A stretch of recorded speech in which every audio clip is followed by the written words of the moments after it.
Chers frères et sœurs en Christ, amis croyants, téléspectateurs, l'actualité de l'Église est marquée par un événement majeur dans notre vie de foi. Il s'agit de l'ascension du Seigneur Jésus, c'est-à-dire de son élévation dans les cieux. Les textes que la liturgie de ce jour nous propose nous introduisent tous dans la contemplation de ce grand mystère. Étroitement lié à sa résurrection, l'ascension de Jésus évoque son triomphe dans la gloire et marque le passage de sa vie à celle de l'Église. Dans les évangiles décrits sous la plume des saints Marc et Luc, l'ascension est évoquée comme la toute dernière apparition du ressuscité au cours de laquelle les 11 sont investis de leur mission universelle et son départ définitif dans le royaume de son Père.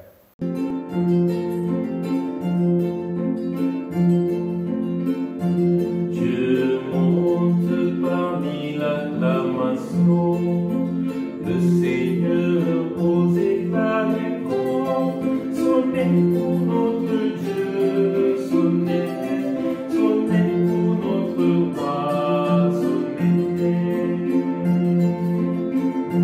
Dieu monte parmi l'acclamation, le Seigneur aux éclats du camp, sonnez pour notre Dieu, sonnez, sonnez pour notre roi, sonnez. Le Seigneur est monté dans les cieux, jouez pour lui dans vos mains, battez les mains. Le Seigneur est monté dans les cieux, jouez pour lui dans vos mains, battez les mains. Tous les peuples battez, acclamez le Seigneur montant dans les routes, battez les mains. Le Seigneur est monté dans les cieux, jouez pour lui dans vos mains, battez les mains. Le Seigneur est monté dans les cieux, jouez pour lui dans vos mains, battez les mains. Tous les peuples battez, chantez, vous levez voix de toutes les nations, battez les mains. Évangile de Jésus-Christ selon saint Luc.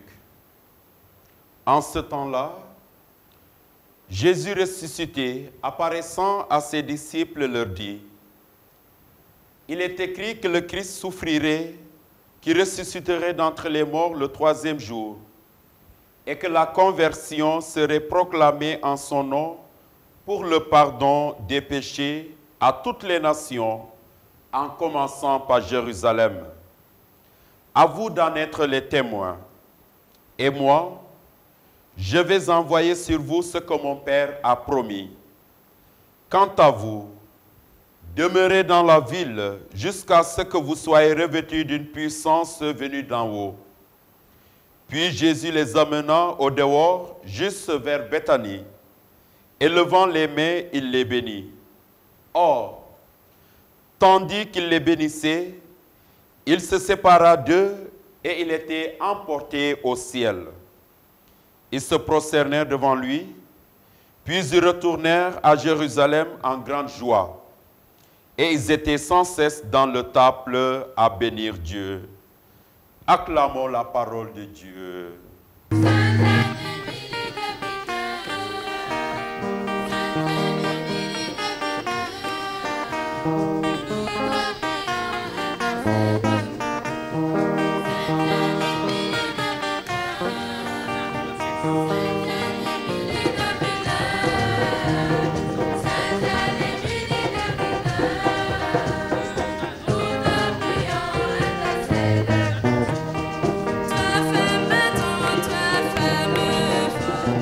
Toujours qu'ils entourés de l'épaule, toi femme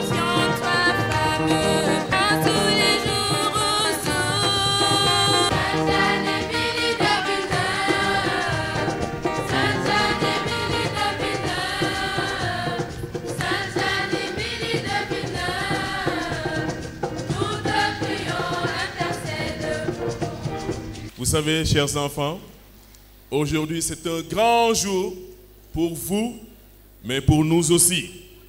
Parce que nous fêtons un anniversaire. Et nous avons commencé l'anniversaire avec la très sainte Vierge Marie à travers le chapelet. Nous avons adoré. Maintenant, c'est Sainte Jeanne-Émilie Villeneuve qui veut parler avec nous. Donc, il faut bien l'écouter. Il faut bien l'écouter, n'est-ce pas? Donc, aujourd'hui, nous célébrons le 10e anniversaire de l'entrée dans la grande famille de Dieu des saints de Sainte Jeanne-Émilie de Villeneuve. Vous savez, Sainte Jeanne-Émilie Villeneuve, on peut dire à 3 grandes familles. Elle a une famille biologique, la famille Villeneuve. Elle a la famille des sœurs bleues, les sœurs de la congrégation de l'Immaculée Conception. Et elle fait partie de la famille des saints. Donc aujourd'hui, c'est cela que nous célébrons. Voilà, donc il faut bien écouter.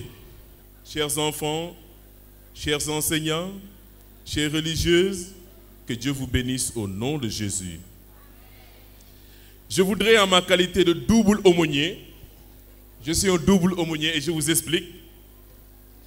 Vous savez, j'ai été envoyé à Rufisque en octobre 2022 et en même temps aumônier de l'école Immaculée Conception de Rufisque en octobre 2022. Et à l'époque, la directrice de l'école était qui? Sœur Madeleine Odile Dior, n'est-ce pas? Et la sœur Madeleine Odile m'appelait mon aumônier, n'est-ce pas?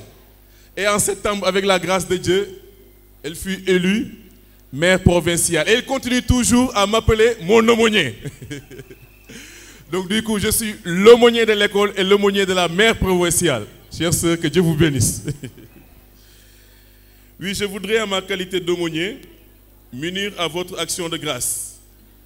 À l'occasion du 10e anniversaire de la canonisation de la très dévouée servante du Seigneur, Sainte Jeanne-Émilie de Villeneuve.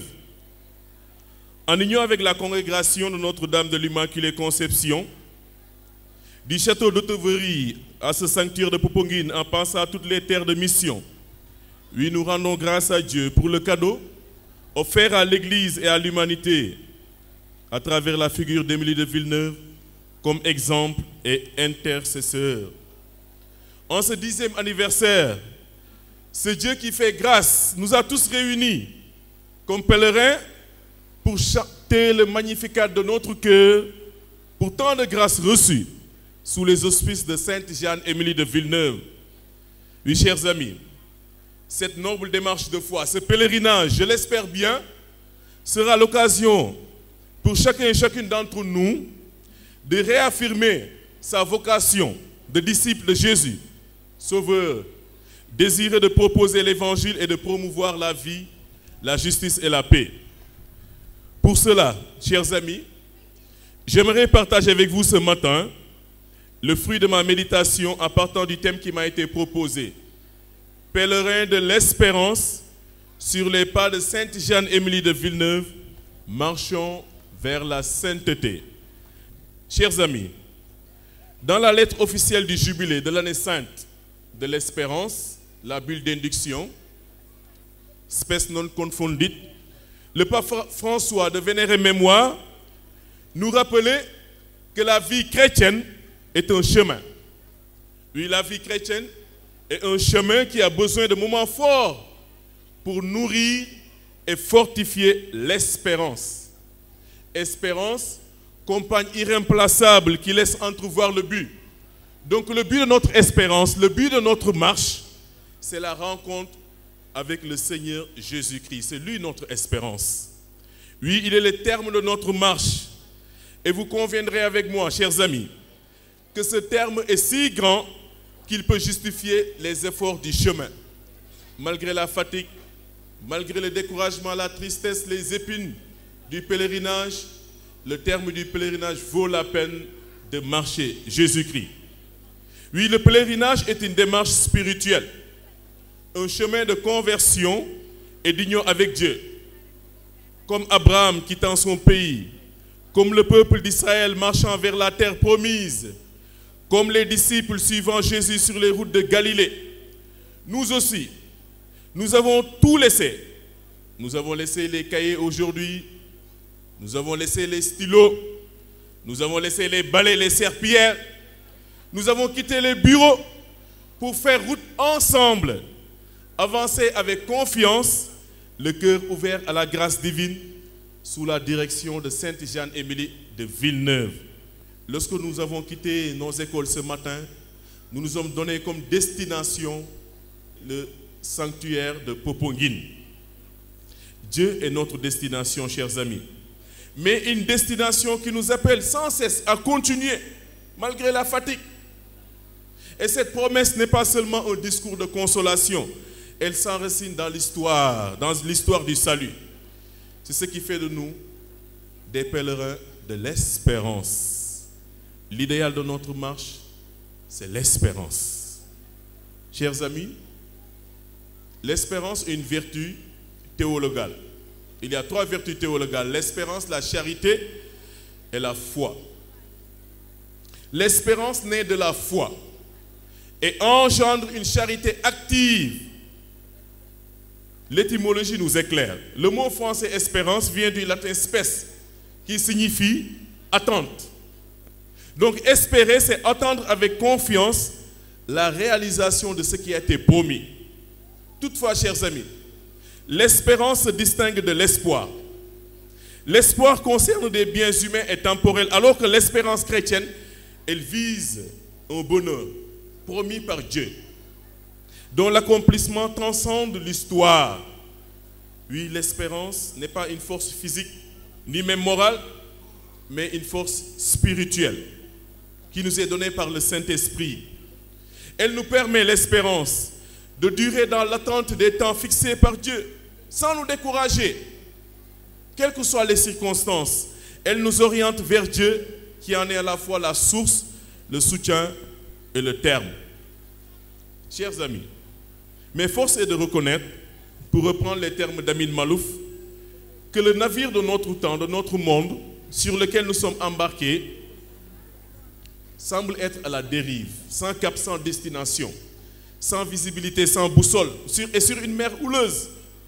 Les crises s'accumulent, les perspectives se brouillent, les repères se dérobent les uns après les autres. Il y a tant de guerres, de violences.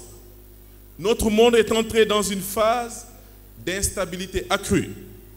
Un avenir menaçant pèse gravement sur les jeunes générations. À tort ou à raison, notre avenir nous y inquiète. Mais lorsque les possibles se rétrécissent, l'espérance devient cruciale.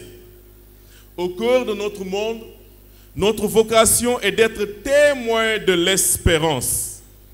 Chers amis, nous croyons que la porte de l'avenir a été ouverte toute grande par la passion, la mort et la résurrection du Christ. L'espérance chrétienne n'est donc ni un optimisme naïf, ni une illusion douceâtre, ni un opium du peuple qui rendrait le chrétien insensible à la dureté de la vie. C'est-à-dire, nous ne pouvons pas croiser les bras tout tranquillement en disant que je ne ferai rien, Dieu m'a promis, l'espérance ne déçoit pas. Oui, l'espérance ne déçoit pas, mais quand nous faisons l'effort de marcher, l'effort d'être avec Jésus-Christ, de marcher vers notre but, chers amis. Celle que nous célébrons en ce jour, Sainte Jeanne-Émilie de Villeneuve, elle a espéré contre toute espérance. Oui, elle nous a laissé, nous tous, un modèle d'espérance, un modèle de vie que nous devons imiter. Elle nous apprend, Sainte Jeanne-Émilie de Villeneuve, à espérer contre toute espérance. Elle est un modèle d'espérance en raison de son engagement profond envers les plus démunis, Sainte Jeanne, et de sa foi inébranlable. Elle a consacré toute sa vie à servir les pauvres, à servir les malades, à servir les exclus, inspirant toute une communauté qui continue encore une fois de poursuivre son charisme. Son modèle d'espérance, Sainte Jeanne, se manifeste dans sa capacité à voir et à répondre aux besoins de chacun, à se dévouer aux autres et à croire à une vie plus juste et plus pleine même dans les moments les plus difficiles. La foi de Sainte Jeanne d'Émilie de Villeneuve et son espoir en un avenir meilleur ont été des forces motrices dans sa vie et dans l'œuvre qu'elle a menée. Oui, Sainte Jeanne a su rester positive et optimiste face aux difficultés, inspirant ainsi toute une communauté à ne jamais abandonner la foi en Dieu et en l'avenir. Sainte Émilie a vécu en suivant le principe de l'amour pour son prochain, en se dévouant pour les besoins des autres et en les considérant comme des membres de sa propre famille. Elle a montré que l'amour est un moyen puissant pour vaincre l'adversité et apporter un espoir renouvelé à tous ceux qui en ont besoin. Jeanne-Émilie de Villeneuve nous appelle, nous élèves, nous enseignants, nous religieuses. Oui, elle nous appelle à devenir, nous aussi, missionnaires. Là où nous sommes, en osant prendre position pour la justice, la paix, le respect et l'attention des plus petits dans tous nos lieux de vie. Et à faire tout cela par amour. Amour, selon la devise de la congrégation, allez, là où la voix du pauvre nous appelle. Toi, élève, à l'école des Sœurs de l'Immaculée, Sainte Jeanne te demande d'étudier. Oui, toi, élève, Sainte Jeanne te demande de donner le meilleur de toi-même dans les études, de penser à tes parents qui se tuent. Ils n'ont pas peut-être un grand moyen, un grand salaire, mais ils t'ont inscrit dans de très bonnes écoles, à l'école des Sœurs de l'Immaculée. Oui, tes parents se donnent corps et âme pour que tu puisses réussir dans la vie. Donc ne les déçois pas. Refuse d'être le dernier de ta classe. Prends au sérieux ta vie. Refuse d'être le dernier de ta classe. Toi, élève, refuse d'être le dernier ou la dernière de ta classe. N'oublie jamais que la réussite est au bout de l'effort. Et c'est l'effort qui fait l'effort. Chers élèves, votre espérance ne se fonde pas seulement sur les bonnes notes, mais sur l'avenir d'être de bons chrétiens, des femmes et des hommes remplis d'espérance, des responsables dans la foi, des chrétiens solides et convaincus, au service des écoles de l'Immaculée. Vous, élèves, vous devrez être reconnus comme des fils et des filles d'Émilie de Villeneuve, de par votre obéissance, de par votre discipline, de par votre sens de l'écoute. Ne vous laissez pas influencer par vos camarades de classe qui ne respectent pas les règlements de l'école, car ces règlements sont toujours au service de votre croissance humaine.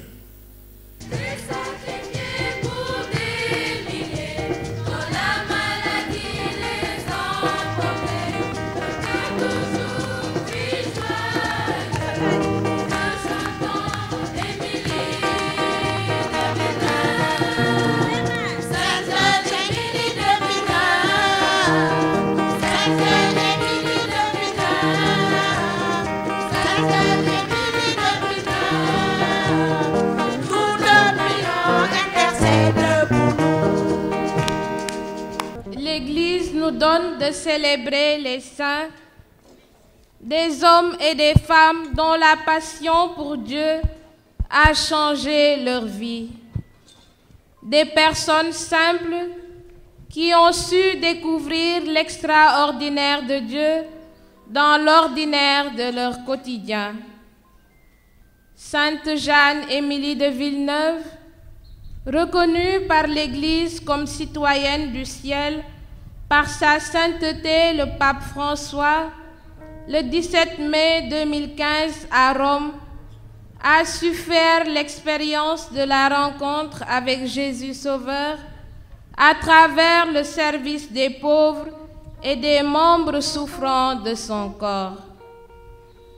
C'est dans la joie que nous sommes réunis aujourd'hui en famille charismatique pour rendre grâce au Seigneur en ce 10e anniversaire, jour pour jour, de la canonisation de notre bonne mère, Sainte Jeanne-Émilie de Villeneuve.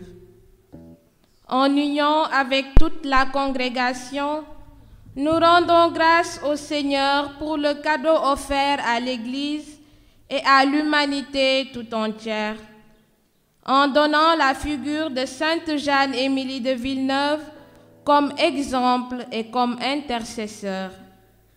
Avec sa prière et en sa présence, nous voulons présenter à Dieu l'offrande de nos vies et de nos travaux au courant de cette célébration eucharistique où son Fils Jésus nous prouve une fois de plus son amour extrême et les largesses de son cœur débordant de grâce.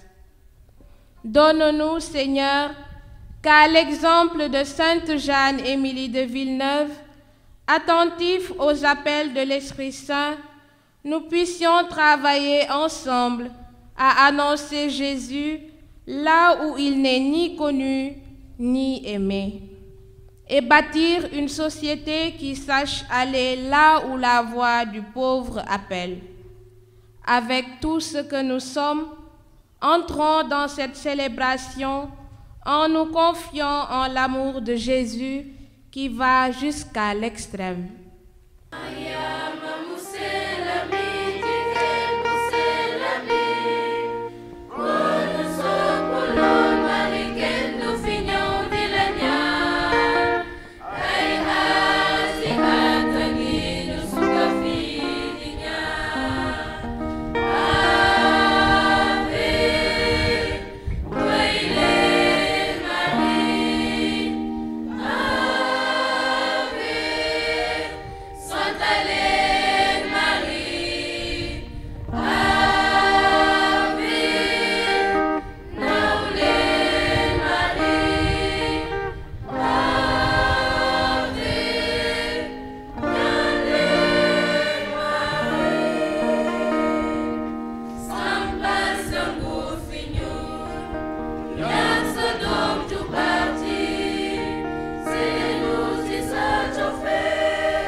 Au nom du Père et du Fils et du Saint-Esprit.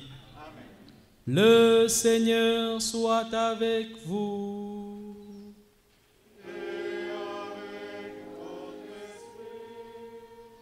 Bonjour les enfants. Si vous êtes heureux de vous retrouver ici, je vais compter jusqu'à 3 et vous dites Amen. On est d'accord? 1, 2, 3. Alors, Amen au Seigneur qui nous donne la joie de nous retrouver ensemble pour le prier et lui demander de nous bénir. Et maintenant, chers enfants, chères sœurs, chers confrères, chers enseignants, nous nous tournons vers le Seigneur en nous reconnaissant pécheurs. Je confesse à Dieu Tout-Puissant, je reconnais devant vous, frères et sœurs, que j'ai péché en pensée, en parole, par action et par omission. Oui, j'ai vraiment péché. C'est pourquoi je supplie la bienheureuse Vierge Marie, les anges et tous les saints, et vous aussi, frères et sœurs, de prier pour moi le Seigneur notre Dieu. Que Dieu Tout-Puissant nous fasse miséricorde, qu'il nous pardonne nos péchés et nous conduise à la vie éternelle.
Prions le Seigneur.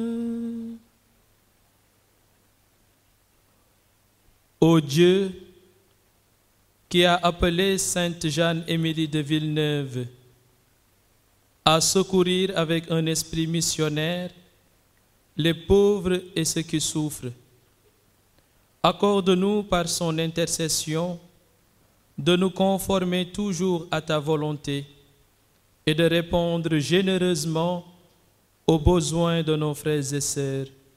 Par Jésus-Christ, ton Fils, notre Seigneur et notre Dieu, qui règne avec toi et le Saint-Esprit, maintenant et pour les siècles des siècles.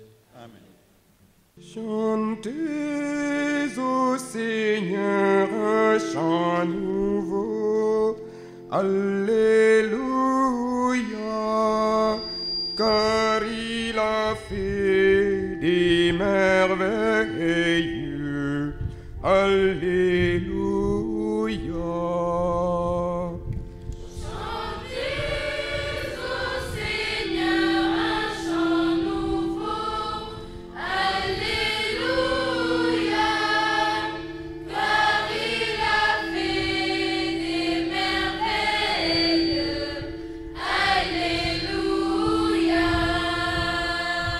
Chantez au Seigneur un chant nouveau, car il a fait des merveilles.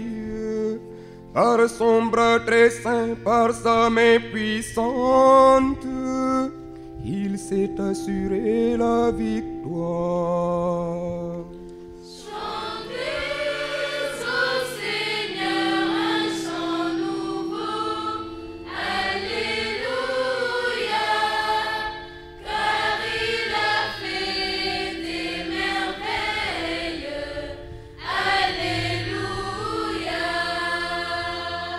Le Seigneur a fait connaître sa victoire et révélé sa justice aux nations. Il s'est rappelé sa fidélité, son amour en faveur de la maison d'Israël.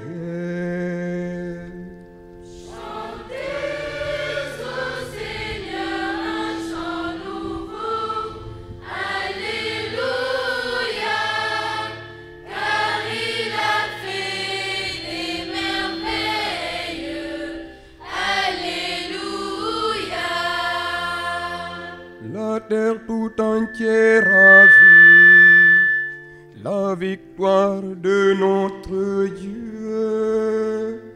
Acclamez le Seigneur, terre entière, sonnez, chantez, jouez.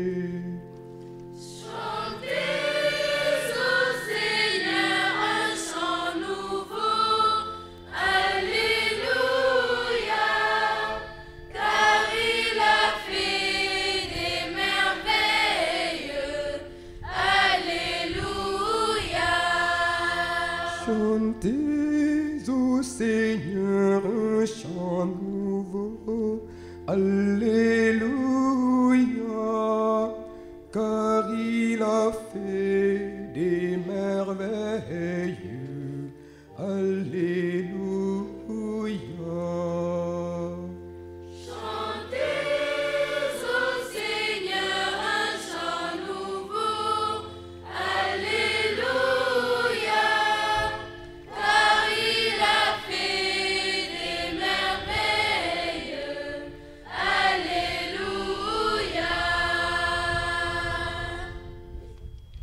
Les enfants, je sais que vous êtes très heureux et contents d'être ici pour célébrer l'anniversaire de canonisation de Sainte Jeanne-Émilie de Villeneuve.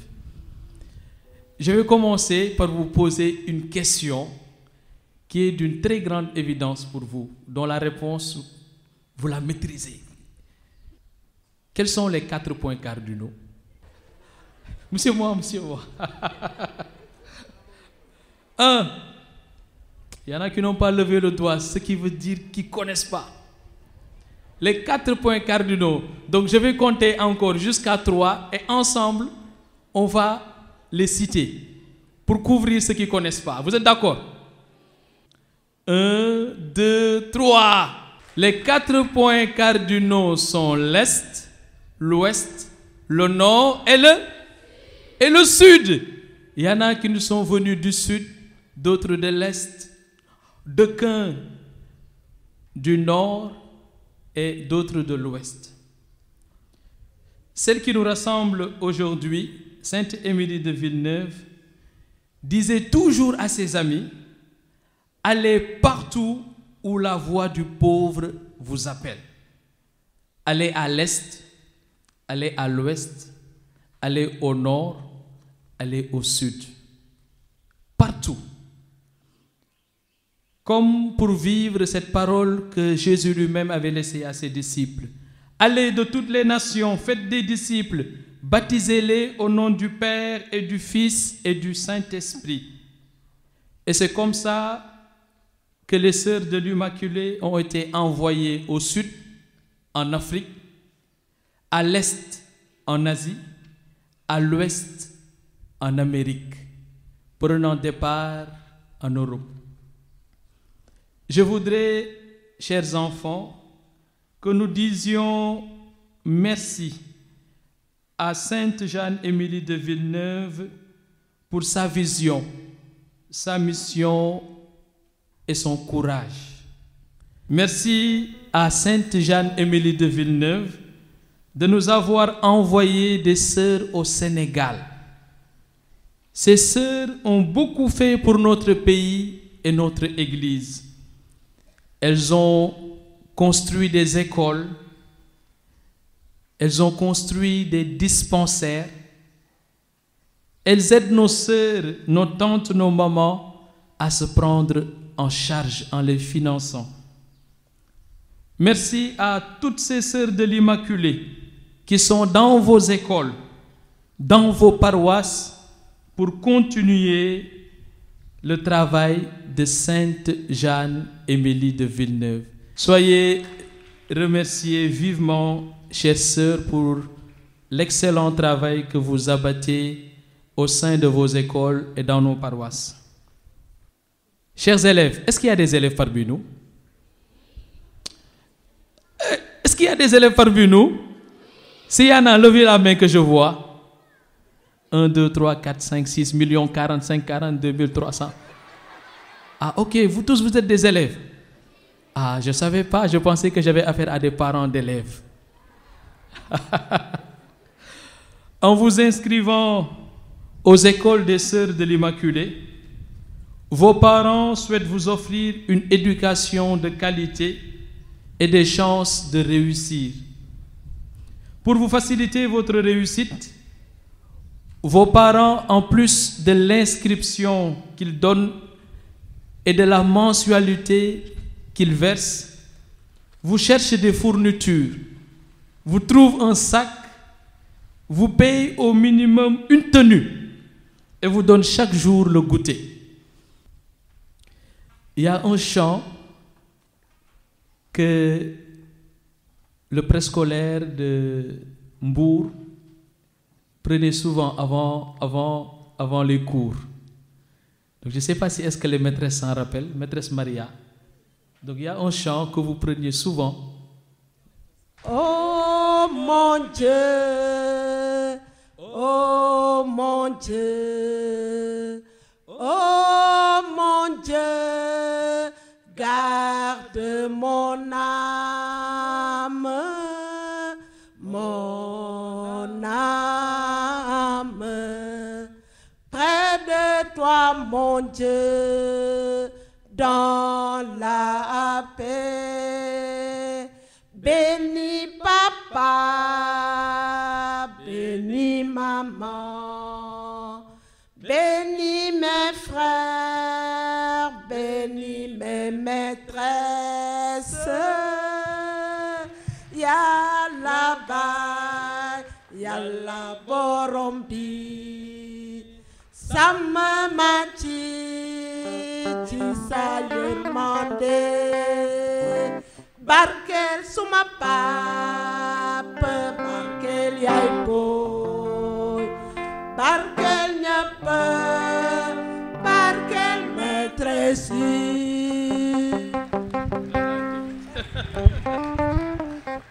Merci à Maîtresse Maria. Comme vos parents et les sœurs de l'Immaculée, je voudrais moi aussi, chers enfants, participer avec mes maigres moyens à votre réussite, en priant non seulement pour vous, mais aussi en vous laissant quelques matériels pour vous accompagner dans votre travail de tous les jours.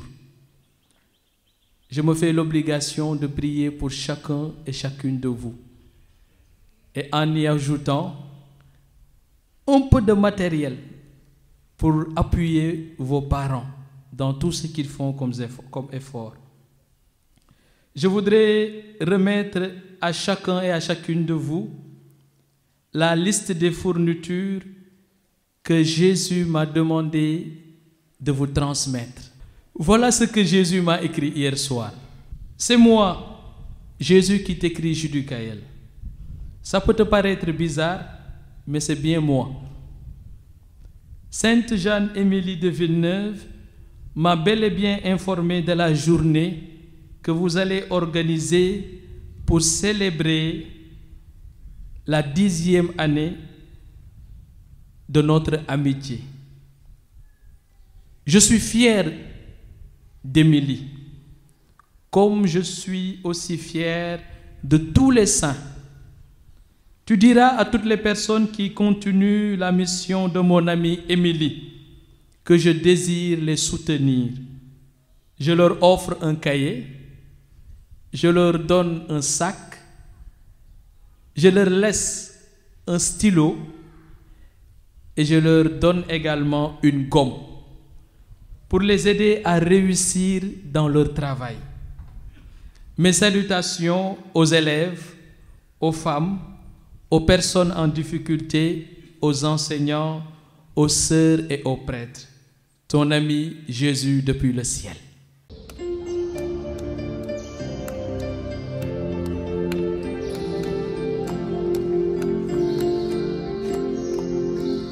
Le Seigneur est monté dans les cieux, jouez pour lui, tambourin, battez des mains, le Seigneur est monté dans les cieux, jouez pour lui, tambourin, battez des mains. L'ascension de Jésus marque donc un événement, le couronnement de sa longue marche au milieu des hommes. L'œuvre de réconciliation voulue par Dieu ayant été menée à bien, le Père rappelle le Fils à sa droite. C'est le triomphe du Christ ressuscité, son intronisation céleste dans la gloire, l'établissement de sa souveraineté royale sur toute créature. En ce sens, l'ascension de Jésus ne fait qu'un avec sa résurrection. De même, elle constitue avec la résurrection le gage de notre propre accès à la béatitude céleste, car avec elle se réalise pleinement l'espérance de notre propre résurrection. Frères et sœurs en Christ, amis croyants, pendant 40 jours, Jésus s'était montré à ses disciples. Cette fois-ci, il leur apparaît et leur confie une mission. C'est le but même de l'ascension. La mention des 40 jours est importante, inspirée des 40 semaines que l'enfant passe dans le sein maternel. Le chiffre symbolique de 40 indique tout à la fois le temps de l'épreuve et de la maturation. Il est le temps de l'attente d'une nouvelle naissance. Durant 40 jours, Jésus au désert s'est préparé à sa mission de sauveur. Ainsi, durant 40 jours, les apôtres se préparent à l'effusion de l'Esprit et à leur mission. Saint Luc, dans les Actes des Apôtres, parle de 40 jours pour décrire cette période comme une plénitude. Ce temps aura permis aux apôtres d'acquérir, avec de nombreuses preuves, une pleine certitude de la résurrection et de recevoir de Jésus tout l'enseignement requis sur le royaume de Dieu. Ainsi, les apôtres apparaissent bien comme le groupe expressément et dûment préparé par Jésus pour témoigner de sa résurrection et pour annoncer le royaume de Dieu. Mais pour aller en mission, bien-aimés de Dieu, les apôtres ont besoin de recommandations claires et précises. Voilà pourquoi Jésus leur donne un ordre de mission qui s'exprime en des termes de consignes. Ainsi, la première consigne qu'il leur donna est de ne pas quitter Jérusalem. L'allusion à Jérusalem est ici très subjective. En effet, Jérusalem, qui a été au centre des événements salvifiques de la vie de Jésus, sera aussi le centre d'où rayonnera le message de l'Évangile. Aussi, c'est à Jérusalem que les apôtres vont recevoir le baptême dans l'Esprit qui fera d'eux des créatures nouvelles. Le don de l'Esprit ne signifie pas encore l'ultime instauration du royaume à venir, dont le moment est fixé par le Père, mais une opération de témoignage grâce à la force de l'Esprit Saint. L'Église dont ils seront les colonnes sera d'abord et avant tout l'œuvre du Saint-Esprit. C'est dans l'Esprit Saint que les apôtres puiseront la force d'être au milieu du monde, témoins du ressuscité. Et le Christ de leur dire, « Vous serez mes témoins à Jérusalem, dans toute la Judée et dans toute la Samarie et jusqu'aux extrémités de la terre. » C'est la mission à laquelle les disciples devront désormais consacrer tous leurs efforts. Frères et sœurs, téléspectateurs, croyants de tous bords, après donc avoir donné le coup d'envoi à la mission, Jésus se retire, rejoignant ainsi l'espace de Dieu. L'ascension lance alors l'aventure de l'Église dans le monde. Jésus s'efface pour laisser place aux témoins de l'Évangile qu'il s'est lui-même choisi. Mystère de gloire. L'ascension n'est pas pour le Christ une évasion de notre condition humaine, encore moins un abandon des siens. C'est au contraire, maintenant qu'il est d'autant plus présent au milieu d'eux et qu'il ne se trouve plus soumis aux contraintes de la condition humaine qui limitait son action dans le temps et dans l'espace. C'est par son esprit qu'il leur sera envoyé le jour de la Pentecôte qu'il se rend présent. C'est pourquoi il est bon de se rappeler qu'en cette fête de l'Ascension, nous ne célébrons pas le départ du Seigneur, mais bien sa présence dans notre vie de tous les jours. Jésus accomplit sa tâche et nous promet maintenant une nouvelle façon de nous accompagner et d'être avec nous. Voici que je suis avec vous tous les jours jusqu'à la fin des temps. C'est à nous d'accomplir les œuvres du Seigneur parmi nos frères. L'heure n'est donc plus à la passivité, encore moins à la résignation, mais au travail, à l'action. C'est bien le message que nous livrent les anges. Galiléens, pourquoi restez-vous là à regarder le ciel? Jésus qui a été enlevé du milieu de vous reviendra de la même manière que vous l'avez vu s'en aller vers le ciel, dans une autre page d'évangile. Ce n'est plus dans le ciel que nous retrouverons Dieu, mais dans notre Galilée à nous, dans notre vie de tous les jours. En effet, comment pouvons-nous regarder le ciel quand notre frère ou notre sœur souffre de la misère, de la faim, de la solitude et de la haine? Jésus nous redit donc ce matin, continuez, restez ici-bas, gardez les pieds sur terre. Mes frères sont dans la peine, ils ont besoin de vous. Donnez-leur un avant-goût du paradis. Des hommes et des femmes de par le monde cherchent sans trêve la face de Dieu et des réponses à leurs aspirations les plus profondes. L'ascension tourne ainsi nos regards vers le monde où nous vivons, vers l'aujourd'hui de nos vies. Là se construit patiemment et humblement, dans l'amour, le corps dont le Christ est la tête. Aussi, l'ascension nous rappelle aujourd'hui notre mission de chrétiens. Permettre au message du Christ de faire son chemin dans le cœur des hommes, afin de les rendre à entrer un jour dans le royaume des cieux. L'envoi en mission des 11 trouve ici toute sa pertinence. Il s'agit de révéler le Christ à tous les hommes, à la création tout entière, jusqu'à ceux qui reviennent. L'urgence de la tâche est rendue ici visible par l'impératif des verbes « aller » et « proclamer ». Le premier, « aller », signifie quitter pour aller à la rencontre des hommes et les conduire au Christ qui seul procure le salut et la vie en abondance.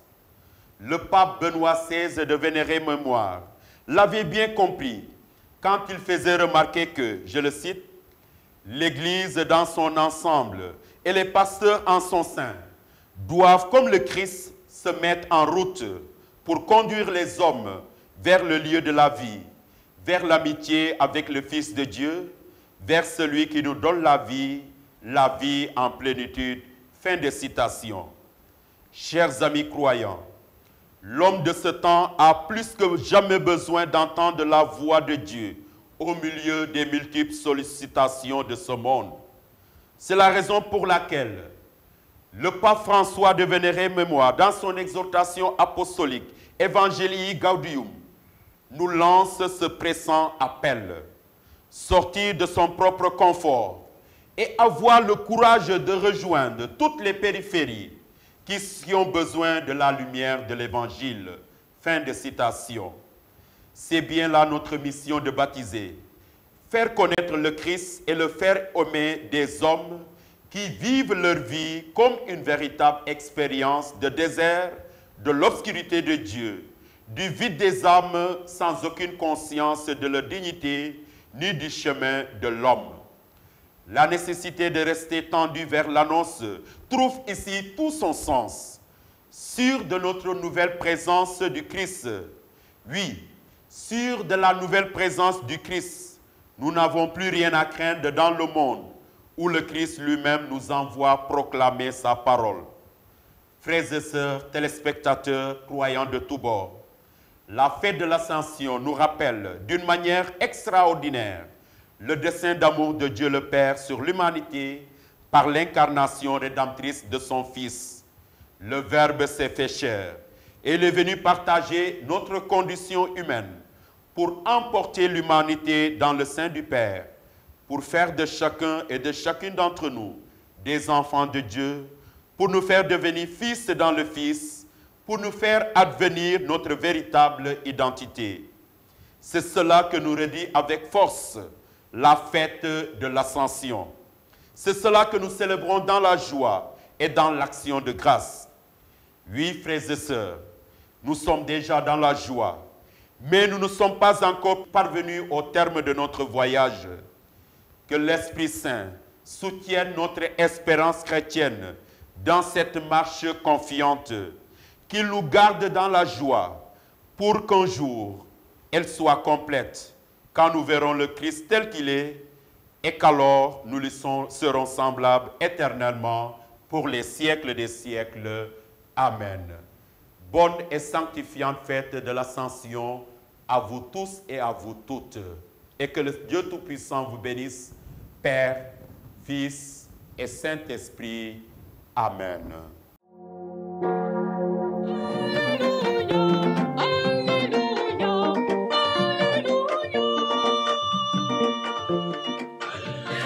Alléluia.